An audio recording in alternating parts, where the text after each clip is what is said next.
Friends, मैं हूँ दीपा ठाकुर। आप लोग मेरे चैनल को सब्सक्राइब ज़रूर कीजिए। आज मैं आप लोग को बनाने जा रही हूँ केक पे लगाए जाने वाली जो चॉकलेट क्रीम होती है उसकी आसान से तरीके। तो चलिए हम लोग देखते हैं कि घर पे कैसे बनाएंगे हम लोग खुद से भी।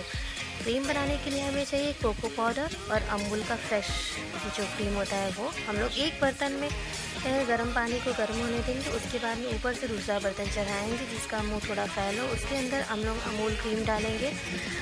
आप लोग ध्यान में रखें, अगर आपके पास कोको पाउडर ना हो तो बाज़ार में मिलने वाली जो डेयरी मिल्क होती है उसको आप 3-4 डेयरी मिल्क जो होती है 10 रुपये वाली उसका इस्तेमाल भी कर सकती हैं। वो सेम काम करेगा। हमको बस उसको इसमें क्रीम के साथ में मेल्ट करना है और अच्छे से खौलाना है।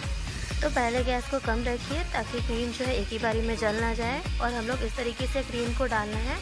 क्रीम मैंने इसमें 2 चम्मच कम से कम 2 से 3 चम्मच क्रीम डाला है।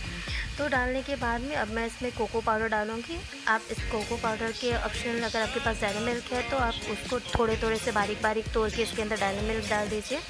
तो ऐसे भी हमारा क्रीम बन जाएगा। क्योंकि केक के अंदर ऑलरेडी शुगर हम लोग ऐड करते हैं तो इसमें अगर आप चाहें, आपको अगर हार्ड चॉकलेट पसंद हो फ्लेवर क्रीम का तो आप शुगर नहीं ऐड करें। नहीं, अगर आपको ना पसंद हो तो आप ऐसे नहीं पसंद हो तो शुगर अगर ऐड करना चाहें तो 1 से 1.5 चम्मच ऐड कर सकती हैं। मुझे इसमें शुगर नहीं ऐड करना है इसलिए मैं बस इसमें क्रीम और कोको पाउडर को मिला रही हूँ। आपको इस तरीके से इसको मिला लेना है। मिला के हमको थोड़ा सा खौलाना है। हमको 3 से 4 मिनट खौला लेना है इसको। और अच्छे से पकाने के बाद में एक स्मूथ बटर तैयार हो जाएगा। ये देखिए इस तरीके का हमारा वो गोल टाइप का हो जाएगा, गाढ़ा सा बन जाएगा। जब गाढ़ा सा दिखने लगेगा हमको क्रीम खौलाने के बाद में तो हम गैस को बंद करके ठंडा कर लेंगे। आप उसको कंटेनर करके फ्रिज में स्टोर करके रख सकती हैं।